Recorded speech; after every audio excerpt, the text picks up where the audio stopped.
ಅಸಲ್ ಮೇಲೂ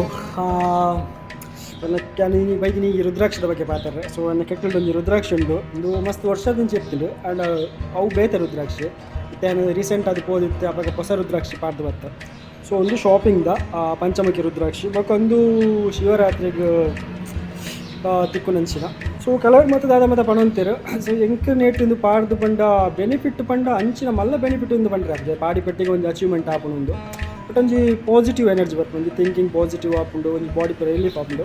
ಒಂಥರ ಆಯುರ್ವೇದಿಕ್ ಮೆಡಿಸಿನ್ ಇತ್ತಿಲ್ಲಕ ಅಂಜಾತ್ ನಮ್ಮ ಬೇಲೆ ಮನ್ಪರೆ ತುಂಬದ ಬೇಲೆ ಮನ್ಪರೆ ಒಂಜಿ ಪಾಸಿಟಿವ್ ಎನರ್ಜಿ ಬರ್ತದೆ. ನಮ್ಮ ಪಾಸಿಟಿವ್ ಅದೇ ಪೋಪ ಬೊಕೊಂಜಿ ಪಂಡ ನಮಗೆ ಏನ ಒಂಜಿ ಮನ್ಪೊಡಿದ್ದು ನಾವು ಮಂತಿದೆ ಪೋಪು ನಮ್ಮ ಹಿಂಜರಿ ಯೂಜ ಹಿಂಜರಿ ಯೂಜ. ಸೊ ನಮ್ಮ ಏನ ಒಂಜಿ ಎಫರ್ಟ್ ಪಾಡೋತುಲೆ ಆ ಎಫರ್ಟ್ಗೆ ಒಂದೊಂಜಿ ಪುಷ್ ಮನ್ಪುಡು.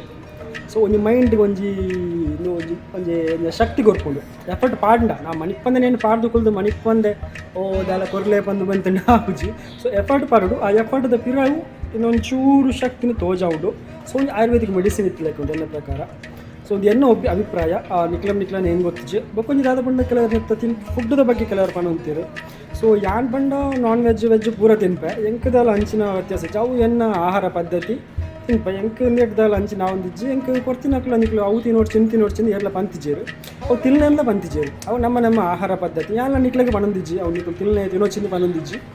ಸೊ ಎಂಕಂತ ಇಂಚನಲ್ಲ ಯಾನು. ಸೊ ಎಂಕದೆಲ್ಲ ಪ್ರಾಬ್ಲಮ್ ಆಗ್ತಿಜಿ ನಾನ್ ವೆಜ್ ಪೂರ ತಿನ್ಪುನೇಟ್ ಅಂಚನೆ ಎಂಕ್ ಬೆನಿಫಿಟ್ ಆಯ್ತು ನಿಂದು ಪಾಡ್ದು. ಸೊ ಐನಾತ್ತು ಎಂಕ್ ಎಫರ್ಟ್ ಪಾಂಡ ಆ ಎಫರ್ಟ್ ಕೊಂಚ ಪ್ರತಿಫಲ ತಿಕ್ಕೊಂದುಂಡು. ಸೊ ಇಂದಕ್ಕೋಸ್ಕರ ನಾನು ಇಂದಕ್ಕೆ ಮಸ್ತ್ ರೆಸ್ಪೆಕ್ಟ್ ಕೊರ್ಪೆ ಅಂಚಿನಿಂದ ನಾನು ಅಂಚಿನ ಮೇಂಟೈನ್ಲ ಮನ್ಪುವೆ. ಸಾಬೂನು ಪಾಡುಜಿ ಪಂಡ ಬೆಚ್ಚ ನೀರು ಪಾಡುಜಿ ಅವು ಪೂರ ಕೆಮಿಕಲ್ ಅತ್ತೆ. ಸೊ ಬೆಚ್ಚ ನೀರ್ಲ ಪಾಡುಜಿ ಒಕ್ಕ ಪಂಡ ಆಜು ತಿಂಗೊಳ್ಗೋರ ಒಂಜಿ 24 ಗಂಟೆ ತುಪ್ಪಡು ಪಾಡು ಬೊಕೊಂಜಿ ಎಡ್ಡ ಪೇರ್ಡ್ ಪಾಡು 24 ಗಂಟೆ. ಸೊ ಇನ್ನು ಮೇಂಟೈನ್ ಮಂತೊಂದು ಒಂದೊಂಜಿ ಲೈಫ್ದ ಪಾರ್ಟ್ ಆತಲಿತ್ತೆ. ನೀವು ಫ್ಯಾಷನ್ ಹತ್ತು ಪಂಡ ಅಂಚನೆ ಬುಡ್ದು ಬಿಡ್ಲಚ್ಚಿ ಲೈಫ್ದ ಪಾರ್ಟ್ ಆತಲು ಒಂಜಿ ಎಡ್ಡ ಆತನು ಪಾಡ್ದು ಆತೆ. ನಾನು ಇತ್ತೀಚೆಗೆ ಒಂದ್ಸಲ ಇಲ್ಲಿಗೆ ಹೋಗಿದ್ದೆ, ಈಶಾ ಫೌಂಡೇಶನ್ಗೆ ಹೋಗಿದ್ದೆ. ಸೊ ಅಲ್ಲಿ ನನಗೆ ಅಂದರೆ ಧ್ಯಾನಲಿಂಗದ ಒಳಗೆ ಹೋಗಿದ್ದೆ. ಈ ಧ್ಯಾನಲಿಂಗದ ಒಳಗೆ ಅದು ಹೆಂಗೆ ಕಟ್ಟಿದ್ದಾರೆ ಅಂದರೆ ಅದೊಂಥರ ನೀವು ಶ್ವಾಸ ತೆಗೆದ್ರು ಉಸಿರಾಡಿದ್ರು ಆ ಸೌಂಡ್ ಬರುತ್ತೆ, ಯಾಕೋ ಬರುತ್ತೆ, ಏನು ಮಾಡಿದ್ದು ಯಾಕೋ ಬರುತ್ತೆ, ಆ ಥರ ಕಟ್ಟಿದ್ದಾರೆ. ಅಲ್ಲಿ ನಾನು ಕೂತ್ಕೊಂಡೊಂದು 10 ಸೆಕೆಂಡ್ ಆದಾಗ ನನಗಾದ ಅನುಭವ ಅಂದರೆ ಈ ತಲೆ ಇದೇ ಥರ ಹಿಂಗೆ ನಿಧಾನಕ್ಕೆ ಮೇಲೆ ಹೋಗುತ್ತೆ. ಸೊ ನಾವು ಹಿಂಗೆ ಕಣ್ಮುಚ್ಚಿ ಕೂತ್ಕೊಂಡ್ರೆ ಸಾಕು ಆ ತಲೆ ಹಂಗೆ ಮೇಲೆ ಹೋಗುತ್ತೆ. ಆಮೇಲೆ ಅಟೆಂಪ್ಟ್ ಕೆಳಗೆ ಮಾಡಿದ್ರು ತಲೆ ಹಿಂಗೆ ಮೇಲೆ ಹೋಗ್ಬಿಡುತ್ತೆ.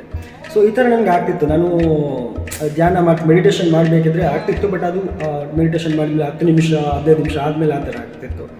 ಆದರೆ ಅಲ್ಲಿ ಧ್ಯಾನಲಿಂಗದ ಒಳಗೆ ಹೋದಾಗ ಒಂದು 10 ಸೆಕೆಂಡಲ್ಲೇ ಹಿಂಗೆ ಆಗ್ತಿತ್ತು. ಮೈಂಡೆಲ್ಲ ಫ್ರೀ ಅನಿಸ್ಬಿಡುತ್ತೆ. ಸೊ ಈ ಥರ ಒಂದು ಅನುಭವ ಆ ಧ್ಯಾನಲಿಂಗದ ಒಳಗಡೆ ಆಗುತ್ತೆ. ಸೊ ಯಾರು ಅದು ಆ ಥರ ಆಗುತ್ತೆ ಹೆಚ್ಚಾಗಿ. ಸೊ ನೀವು ಒಂದ್ಸಲ ಹೋಗಿ ನೋಡಿ ಅಂತ ಹೇಳೋಕ್ಕೆ ಇಷ್ಟಪಡ್ತೇನೆ ಅಷ್ಟೇ.